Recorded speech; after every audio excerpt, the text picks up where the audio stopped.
Bonjour et bienvenue dans cette nouvelle démo. En tant que gestionnaire, vous avez probablement déjà interrogé une base de données avec un script SQL comportant des conditions multiples. C'est la fameuse clause case when dans SQL. S'il s'agit de votre première prise en main de Power BI, vous devez certainement vous demander si l'équivalent existe parmi toute la panoplie des fonctions DAX. Bonne nouvelle, la réponse est oui. Dans cette vidéo, je vous montre comment transposer correctement votre logique SQL en DAX avec un comparatif clair entre les deux scripts pour écrire des mesures qui soient plus lisibles, maintenables et performantes dans Power BI. C'est parti.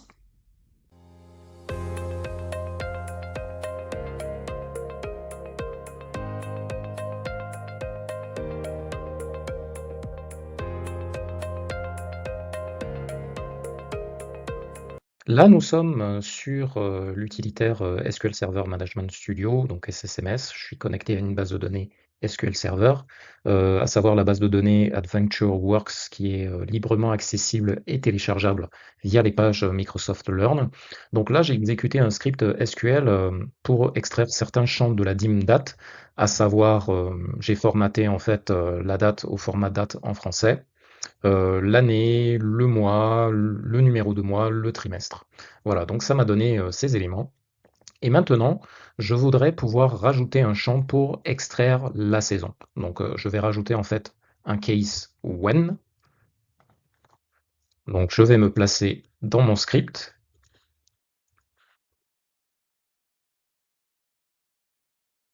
Donc, je vais taper ceci, case when. Et là, je vais me baser en fait sur les trimestres. Donc le trimestre ici, c'est calendar quarter. Voilà. Alors, il me l'a pas formaté. Donc, je vais le copier-coller du dessus, ça va être plus simple. Donc, si mon trimestre égale 1, alors je veux qu'il me renvoie la valeur hiver. Donc, je vais copier ça et reproduire les autres. Donc, si le trimestre égale à 2, je veux que la valeur renvoyée soit le printemps. Si le trimestre égale à 3, alors je veux que la valeur renvoyée soit l'été. Et enfin, donc sinon, d'où la clause else,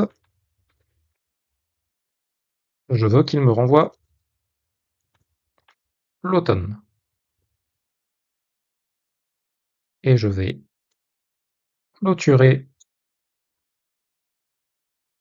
mon case et nommer mon champ and as saison.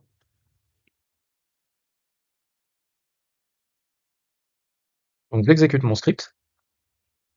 Voilà, donc dans un script SQL, c'est comme ça qu'on ferait la multiple condition avec la clause case when et else donc pour afficher la valeur par défaut et end as voilà pour nommer le champ. Donc là, j'ai mon champ saison, donc qui est basé sur une condition multiple, donc pour lequel la valeur renvoyée dépend de la valeur du trimestre. Donc si le trimestre est égal à 1, alors le champ affiche la valeur hiver. Si c'est égal à 2, alors nous sommes en printemps. Si c'est égal à 3, nous sommes en été. Sinon, nous sommes en automne. Donc là, la clause, elle marche, vous voyez. Voilà, en fonction de la valeur du trimestre, j'ai mes saisons. Donc maintenant, je vais faire la même chose côté Power BI. Là, nous sommes sur Power BI, je suis sur ma DIM temps. Mon objectif est de rajouter une nouvelle colonne pour afficher la saison, exactement comme ce qu'on a fait via le script SQL dans SSMS. Donc là, je suis sur la DIM temps. Ce que je vais faire, donc pour simplifier pour tout le monde, je vais créer une nouvelle colonne que je vais intituler saison. Alors, à cette nouvelle colonne, je vais d'abord calculer la variable trimestre parce que je n'ai pas le trimestre au format numérique. Donc, ce que je vais faire, c'est que je vais définir la variable trimestre avec la syntaxe var. Je vais l'appeler trimestre. Donc var trimestre égale, il s'agit de calculer un trimestre, donc c'est la fonction quarter. Je vais aller chercher quarter de quoi? Quarter de la date de ma dim temps. Et ce qu'on peut faire hein, avec les variables, l'avantage d'utiliser les variables pour ceux qui débutent avec Power BI, d'ailleurs, comme on peut le faire avec, on va dire, dans le milieu informatique hein, de manière générale, c'est que l'avantage de définir des variables permet de tester les variables. Et dans Power BI, si vous voulez être sûr du résultat de votre variable, vous pouvez tout à fait tester la variable avant de l'utiliser. Donc là, je vais tester ma variable. Donc je vais utiliser la syntaxe return. Return quoi? Trimestre, le nom de la variable. Voilà, donc là, mes trimestres sont bien calculés. Donc voilà, pour les mois 1, 2, 3, j'ai bien le trimestre 1. Pour le mois 4, 5, 6, j'ai bien le trimestre 2. Le trimestre 3 pour les mois 8, 9, 10. Et enfin le trimestre 4 pour tout le reste. Ok, ça c'est très bien. Donc c'est bon, je peux supprimer le test de la variable. Et maintenant, nous allons utiliser l'équivalent du case when dans la fonction DAX. Et pour se transposer dans un case when, les fonctions DAX à utiliser sont les suivantes. Donc c'est la fonction switch. Et il faut utiliser aussi une autre expression. D'ailleurs, là, il vous le demande hein, lorsque vous observez la syntaxe de la fonction. Donc, il va vous demander en premier argument l'expression. Donc, nous allons faire switch true. True, ça veut dire si la condition est vraie. Très bien. Donc, nous avons spécifié notre premier argument, l'expression. Donc on va aller à la ligne et nous allons préciser cette fois-ci les conditions. Donc là, c'est ce qui vous dit dans la syntaxe de la fonction.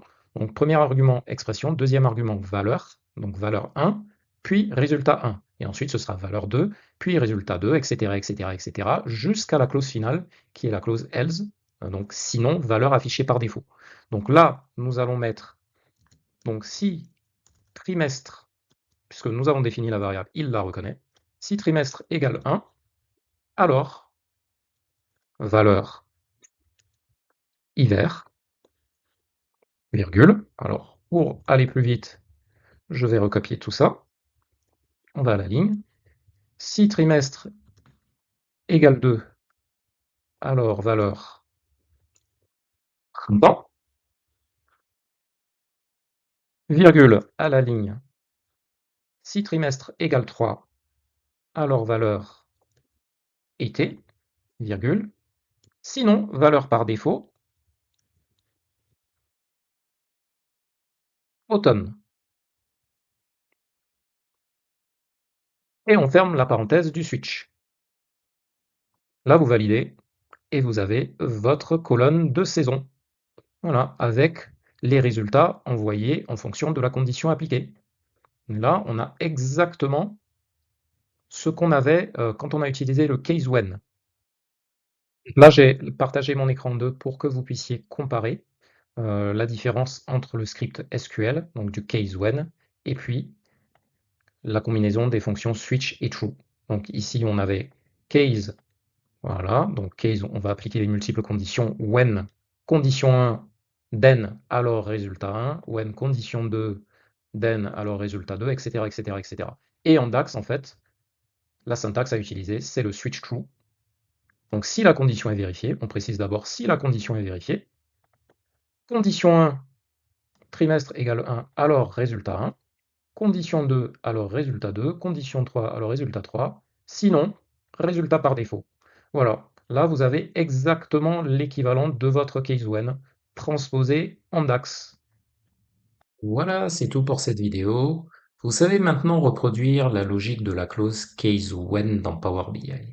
Si cette vidéo vous a plu ou vous a apporté de la valeur, n'hésitez pas à mettre un petit like. Si vous découvrez Power BI, que vous voulez en savoir plus, ou si vous vous intéressez à la data visualisation mais que vous ne savez pas forcément par où commencer, vous pouvez vous inscrire à une formation gratuite dans laquelle je vous montre pas à pas comment concevoir un dashboard impactant en utilisant la puissance de la data visualisation et ce, sans avoir besoin d'être expert en informatique. Le lien d'inscription est accessible sous cette vidéo. Portez-vous bien et à bientôt.